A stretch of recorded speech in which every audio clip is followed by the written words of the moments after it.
Welcome to Chop Shop Motors.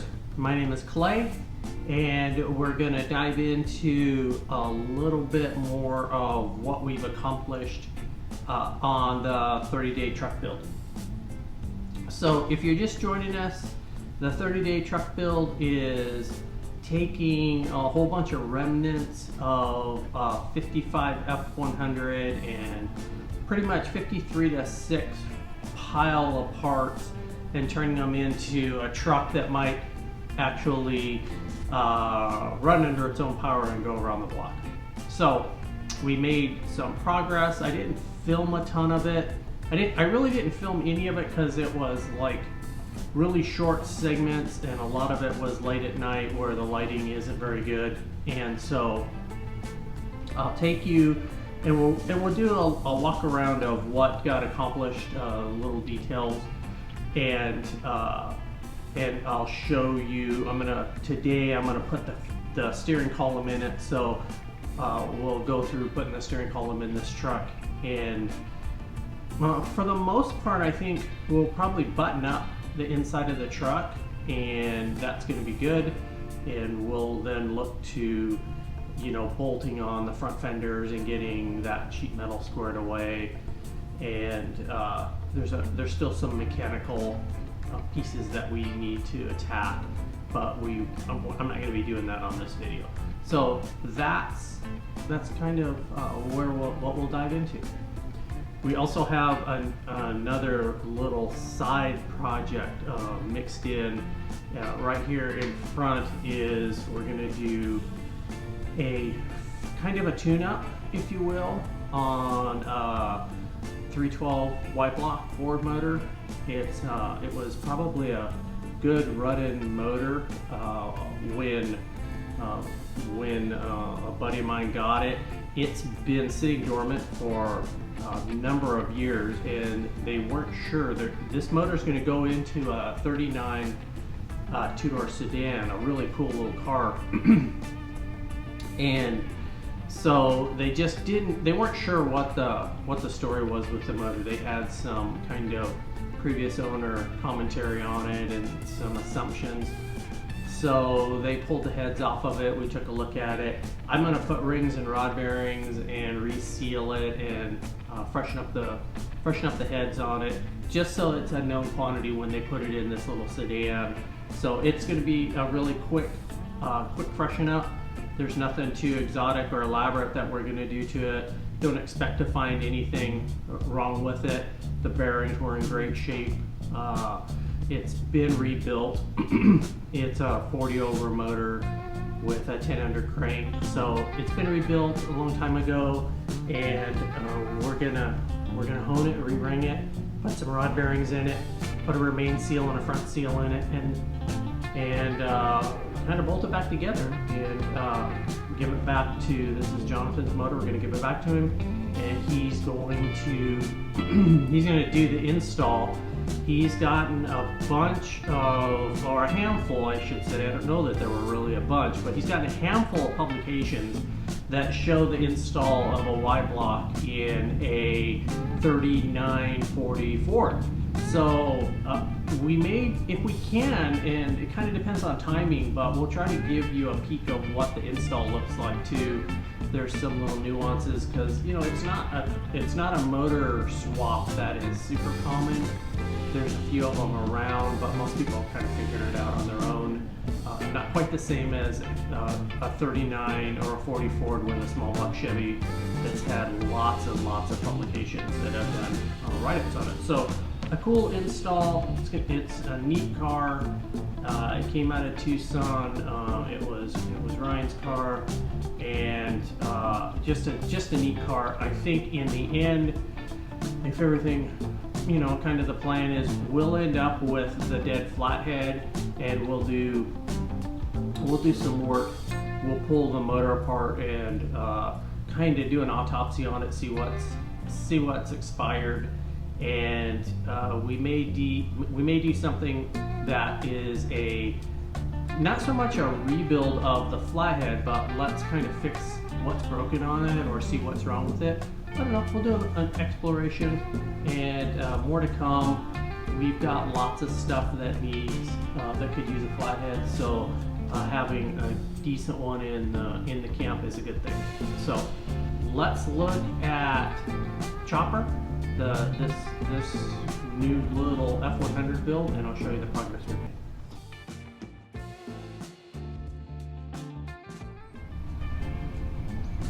So, what progress have we made?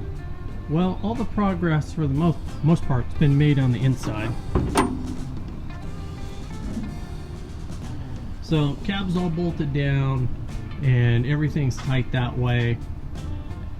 What I did in here was we put the seat back in, it's bolted down, chased all the threads for the bolt holes and stuff like that, put the Serape on it, and gave it the proper look and feel for this truck. I think it works perfect. As you can imagine, Brian will probably cringe when he sees the Serape. So being the consummate upholsterer he is, he's probably got a twitch right now. So I'm sorry, Brian. But we have a Serape over the seat. I took and cleaned up the dash, and so this was mountain green. This truck cab was mountain green, and I mean, that dash just looks so cool. So I cleaned it up. I took a little bit of a fine abrasive to it just to get the kind of, it's got some, you know, they get some surface rust on them. Sometimes the paint is gone, and then sometimes there's rust from the outside that permeates the paint. So I did what I could to save the paint and keep it there, and yet still get some of the rust off. It could get another treatment. It just depends on whether I get it before the truck hits its goal of being a driver. It does kind of show how cool it can look though, so that's neat. I also did an install of the instrument into the dash. So this instrument cluster came from another parts truck that I had bought, and I used that word parts truck. It was really just a cabin doors. So I'll sweep over here. This was a 54 F100 cabin doors that I purchased because it was supposed to have paperwork and a title, and when it got all done and I got there to pick it up, it wasn't exactly what it needed to be. It was a cab resting on a 72 Chevy 4x4 Blazer frame, and it was quite the piece of work. So Joby and I snagged the cab off of it, and we've used miscellaneous pieces on both these trucks. So it was a good purchase, and it's still healthy enough that it will be a good candidate for someone down the road to use on their project. And so that's kind of how we're using that piece. Inside the cab was a nasty instrument cluster that wasn't even bolted in. It was just laying back inside. I didn't even know it had it when we first picked it up. And that's the instrument cluster you're looking at here. So I had pulled it apart and cleaned it up the best it would clean up. I repainted the needles, made sure the speedometer was gonna work and all that. And I mean, it cleaned up decent. It looks pretty cool. It's perfect for this truck, and the whole plan was to use it in something like this. So that probably happened, you know, 8 months, a year ago, just with the thought of maybe doing some kind of quick truck build. So the interesting part about this is this gauge and cluster with the oil light and the battery light is the right instrument cluster for the wiring harness that's in this cab. So this cab came with an oil light, battery light instrument set. The cab that was on this truck had an oil pressure gauge and an amp gauge. So the wiring harnesses are a little bit different, and for what I'm doing here, I didn't want to spend a bunch of time changing wiring harnesses, so it worked out perfect. So that got installed. All of the miscellaneous crap got removed from under the dash. The other piece that was done, the arm here for the cowl vent. So let's see if we can see the cowl vent. The cowl vent was rusted solid in the semi-open position. So I took an hour or so or longer to free up the cowl vent and get all that stuff to work. I know that some of this stuff starts to kind of miss the target of a 30-day scruffy truck build, but it just goes against my grain to not kind of fix it as I'm there. Other things that we did was, as I had mentioned earlier, the throttle linkage on this cab was different because it was a V8 truck. So I needed to pull the throttle linkage off of the original gray cab. The only problem is it was broken, and it was there, but it was in two pieces. And so I went to the previously mentioned parts cab, and it had one on it that was, the firewall was pretty beat up around it, but it was there even though it was bent. So a couple hours later, that linkage is now functioning. It was a bear to get it to actually move again and straighten out. So it's functioning. The gas pedal is off of the gray truck because I wasn't going to use it on the nice truck build. So this truck now has the gas pedal, gas linkage. It's hooked up to the carburetor. It's more or less adjusted. Instrument cluster's in. Dash is somewhat cleaned up. So what the next step is for me is, I think I'm going to set up the tripod.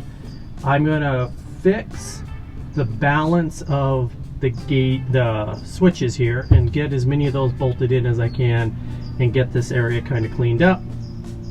And then I'm going to clean up the column and get the column in. So that will, for the most part, kind of finish, other than some cleanup, what we're going to do on the inside of the cab. I may grab some of the other pieces, like I do have a rearview mirror for it. I actually do have an old marginal sun visor for it too. So we'll grab a couple of those pieces for it and get them, kind of do it to it.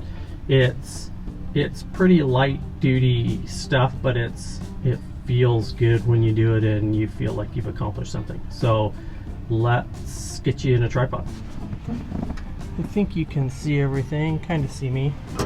I'm just going to pull a couple of these switches out and see if I can get them lubed up.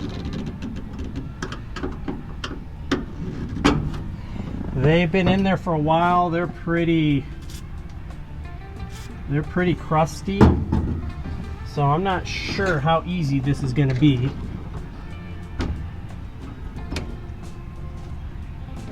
I don't have the right, there's actually a little tool with 4 fingers that pulls this out. I've never owned one of those.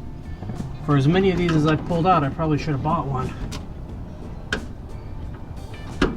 Ha!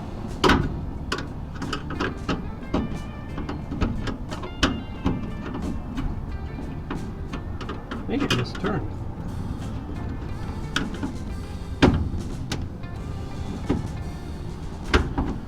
Yes, it did.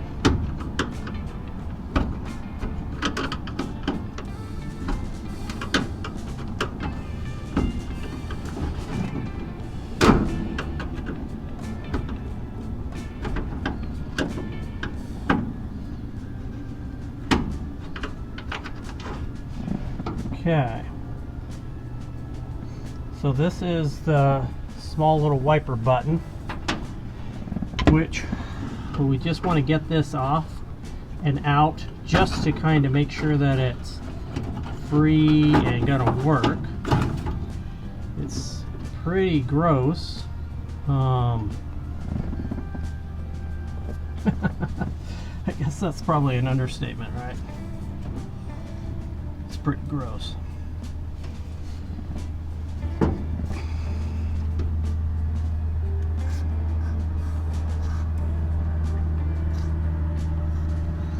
give it a little lube.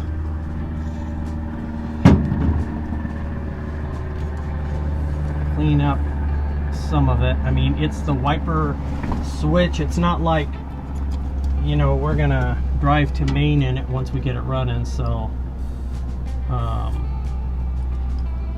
it's really just, okay, it's moving.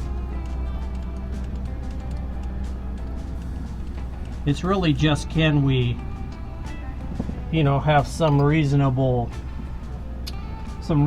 expectation that maybe it will sort of function once we get it back together. I'm not sure that's a reasonable expectation, but that's the that's the premise I'm working under. So while the knobs are off, while the bezels are off, and just because I just dig the way that stuff looks once it's had some of the rust and grime removed off of it, I'm just going to take a second and touch up and rub off some of this old oxidation and kind of surfacey rust off of this area here. It's probably a little bit of a lost cause, but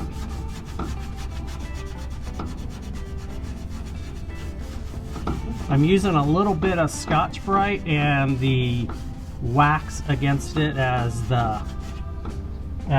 kind of the wax softens the abrasiveness just a little bit of the Scotch pad, and so it just takes some of that surface crap off.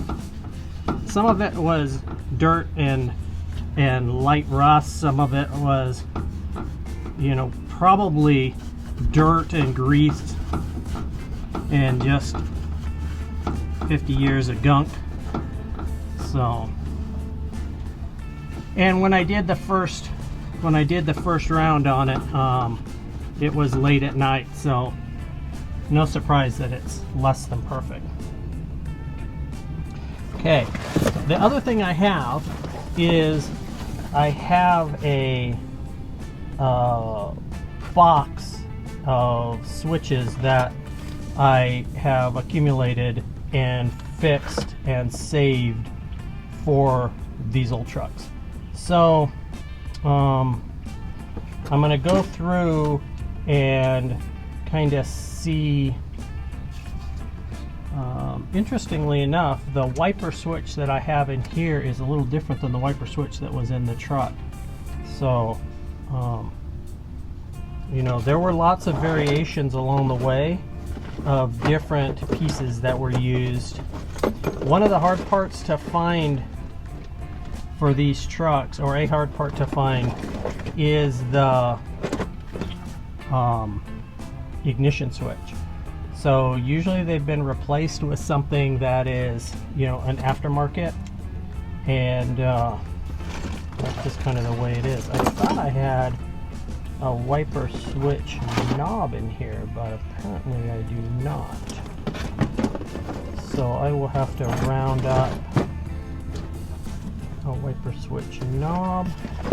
I do have a headlight switch handle though, that's good. Let me look in this other old parts cab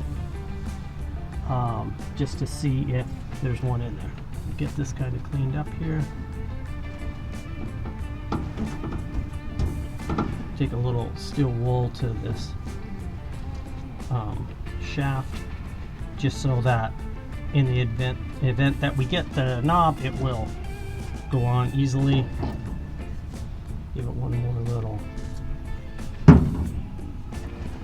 And the neighbor's cranking the music today, so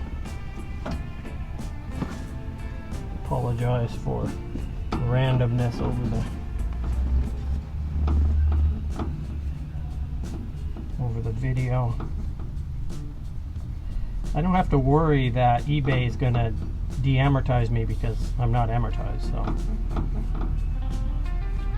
So if you want to help support me and support us doing this, hit subscribe. That would be a great way to help me get to the point of 1 million subscribers, or whatever you have to finally make your videos,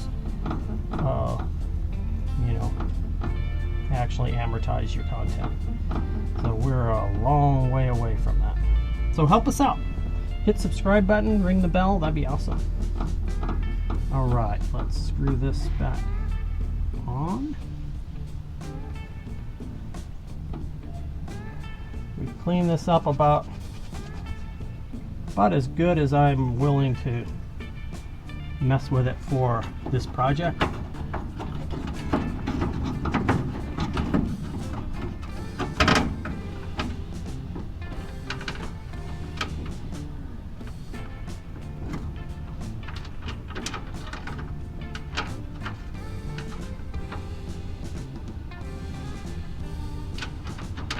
This is where that little tool would be super slick, because it actually is a sleeve that pushes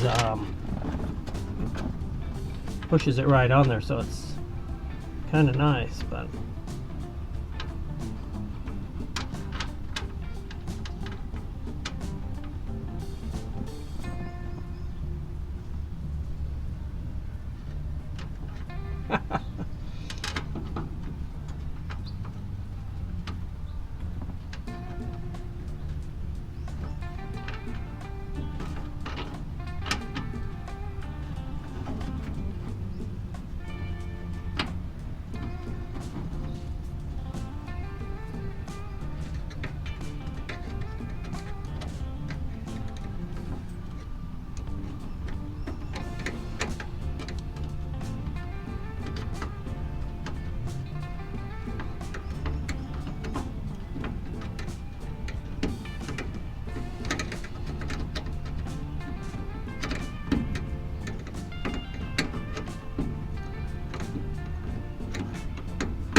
it hit the only hole in the floor where the master cylinder goes.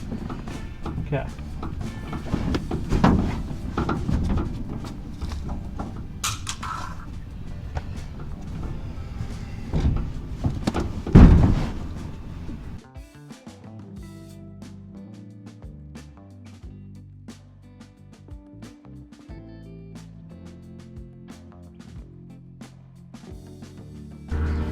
So I'm just trying to get this little collar to kind of screw on as easy as possible, so that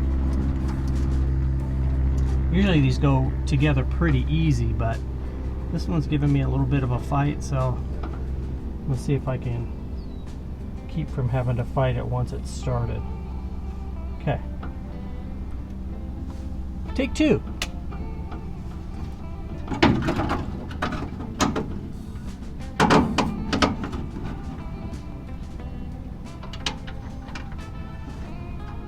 Okay, well, I'm going to show you some of the not so glamorous parts of doing an old, you know, preservation like this. If we're building a new hot rod, we'd have all new switches and all new everything, and while there are issues with that from time to time, bringing old stuff back is sometimes just super tedious. So, you know, we got the windshield wiper switch back in there. It's like, well, what an inconsequential little step, but they all take time to get done. Headlight switch was dangling under the dash, half out. So that's always like a concern. Why was it half out? And it was super crusty inside. It was all frozen up. So I freed it up, but the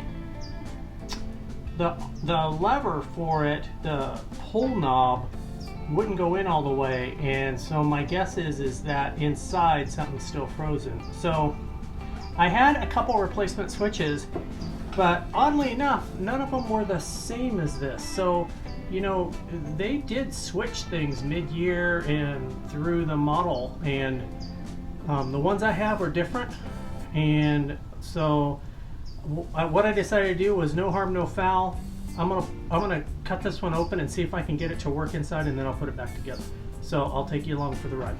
So I cleaned it up, just the contacts and stuff, so that if I was successful, then you know, I could put it back together and not have an issue with it once I put the pieces together. So there's no natural way to get this apart, so I'm going to drill the 3 rivets out and just see what it does. Again, I don't trust this switch to use, so if I ruin it, then so be it.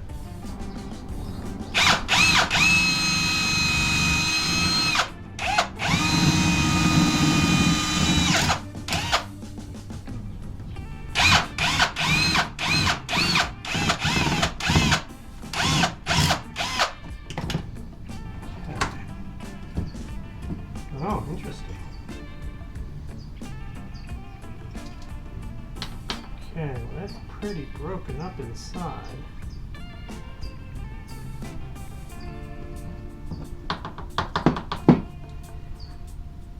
This is a Bakelite piece that really was never meant to be serviced, so it's hard to tell if it's glued together or if it's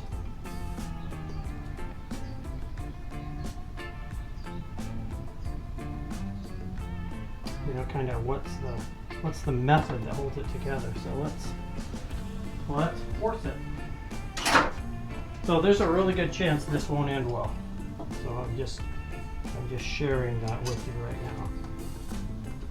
The other thing is these aren't particularly these don't particularly like the idea of having pliers on them because they're Bakelite. They're super fragile or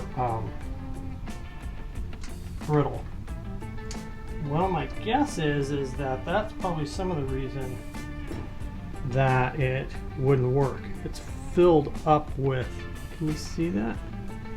It's filled up with crap and man, all kinds of stuff. So this little guy comes out. That's cool. It's got a detamp ball and a spring, which surprisingly I didn't lose. So what I'm doing here is I'm cleaning out all of this residue that has been in this switch for eons. It's dirt, gunk. There was no pull handle, like pull column on this switch. So, you know, it's kind of hard to tell when the issue of the switch failed. Was it going bad? Was there an issue with it before? I mean, you basically have a truck that, you know, people are robbing parts off of through its life. So it's pretty impossible to tell if it was something had failed or if somebody was just parting it out. Okay, so I blew everything out.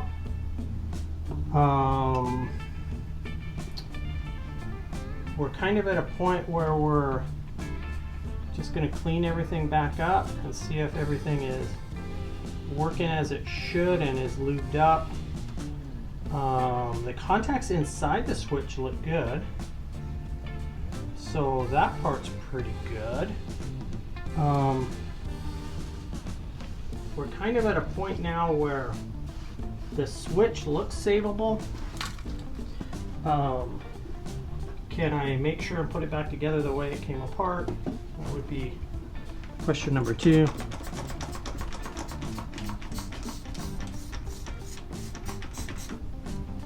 So we're going to do our very best to do that. The rheostat portion of the switch isn't broken, which is kind of a surprise. I would have used it anyway. It just wouldn't have done the dash lights correctly. But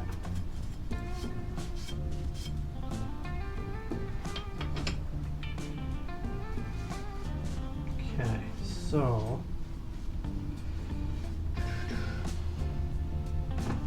next step, let's flip this back up.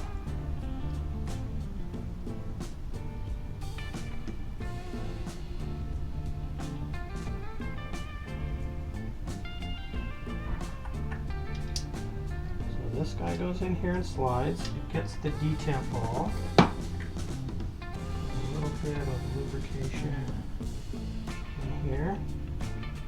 Get the detemp ball back in it. Okay, got little pieces there. Not too complicated, pretty straightforward. I'm just looking to make sure I have all the other pieces. These pieces look good. I'll put just a thin coating of lubricant on there to make everything slide right. This has a little spring-loaded piece that goes over the end that holds the nose. And then this has a nut and washer on this side. This little piece fits in one way, so we'll screw it back in. Okay, so now, in theory, it's got the little mover. In theory, it should go together. Okay, you saw the switch work. I got it back together, and I shortened up one of the pull knobs for it. Pretty tedious kind of stuff. I didn't show it to you because I figured I was getting bored doing it. I could only imagine you watching it would be like ready to stab your eyes out. So bottom line, the switch is in. I think it's going to work. It's all back together. Until we start up the truck and really start to play with some of the electrical, we won't know if there's an issue. But we saved the one that was in the truck. It's back in there. It looks a little better. One more knob back where it goes. I have another ignition switch, so I'll have to sort out if it's the right one for this truck or not. And I have an accessory switch. They just don't fit very well. So I'll come back to that and play with that later. The next piece I'm going to do is I'm going to stab in the steering column. This is kind of fun stuff just because it really does get the truck one step closer. It feels neat to have the wheel and stuff back in it.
These are just a little bit easier to do with two people.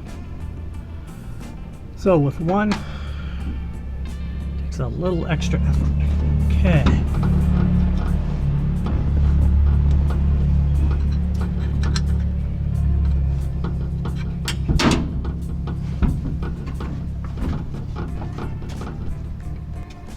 Right, I think I have all the stuff now.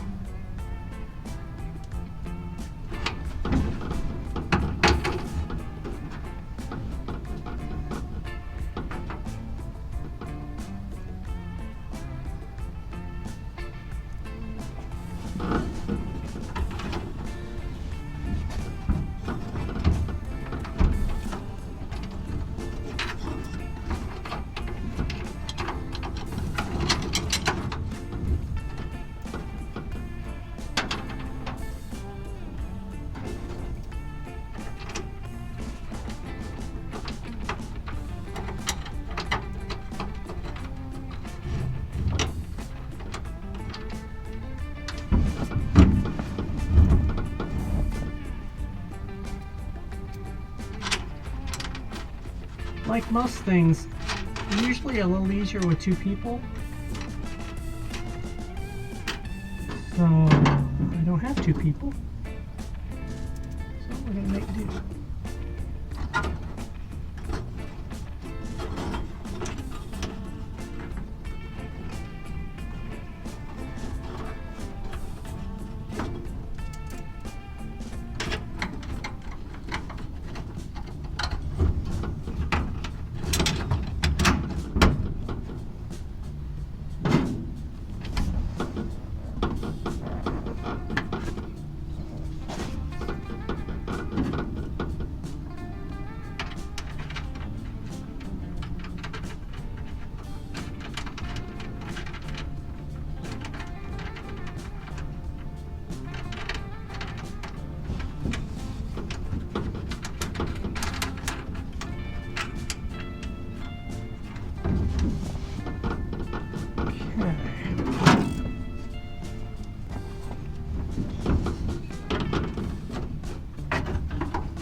Okay, we won't tighten that completely up, so that has some room to move around, and we'll go and do the front bop.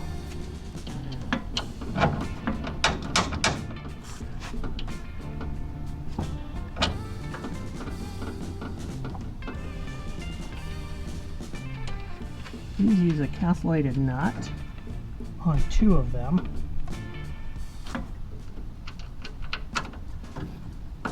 And then a lock washer and non-castellated nut on the very bottom one.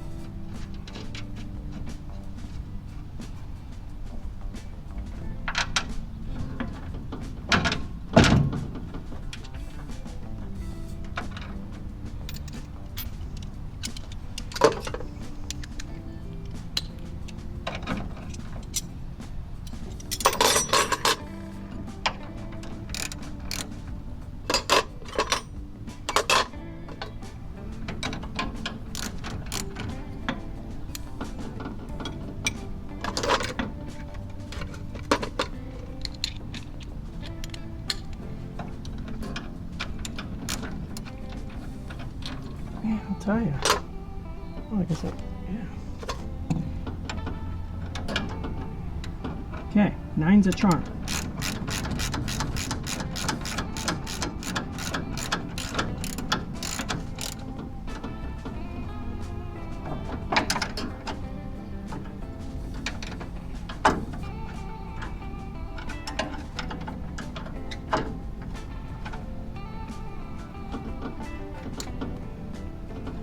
Okay, and that lines up with the castellation.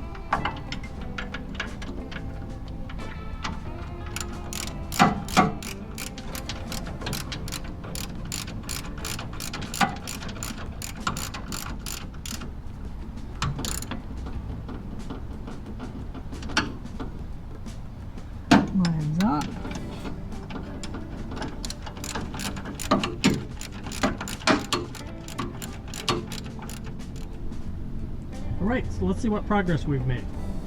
So the steering box is completely in, cotter pins are in, pitman arm is on and bolted down. I adjusted the steering box. It had some extra lash, probably hadn't been adjusted in a while. Adjusted the steering box and got that taken up. I lubed the box. I put the cotter pins and bushings back in the shift rods. So under here, from a steering box perspective, we're good to go. We are basically at the point now where I'm going to take the grease gun and hit all the Zerk fittings, just because you know, I'm here and it's super easy. It's going to take me 5 minutes. I'll do all that before I put the front fenders on. I know it's a quick throw together, but it just feels like the right time to do that. Inside, we've got the floorboard tin in, screwed in with the gaskets that I had for it. Brake pedal, clutch pedal pads are on. That piece is all bolted together. Steering column is all in, adjusted. It has an unbelievable amount of adjustment in the top of the column. It's kind of interesting. So that part's all done. Inside, I still have to do the ignition switch. I have to pull the choke cable out of the other truck because I won't need a choke cable on it, and get it freed up and put it in here. So those two switches are all that's lacking here, and some little accessories up here, which I might see if I can get yet today. Next step is doing a tortoise fence. So I'll be off of this for a while for the rest of the day, and on to some other things. So back up, take a look. That's kind of what it looks like. Kind of looks like a truck. So that's all that I have got done, probably all I will get done for today. I'm pretty excited about the progress. Just needed to kind of wrap up the details with you. Everything now is ready for the most part, putting the front fenders and inner fenders back on and hooking up the wiring. So that's going to be the next hurdle. So we'll accomplish it in the next few days, or at least try to. I'm Clay for Chop Shop Motors. Please like, share, subscribe, and we'll see you on the next project.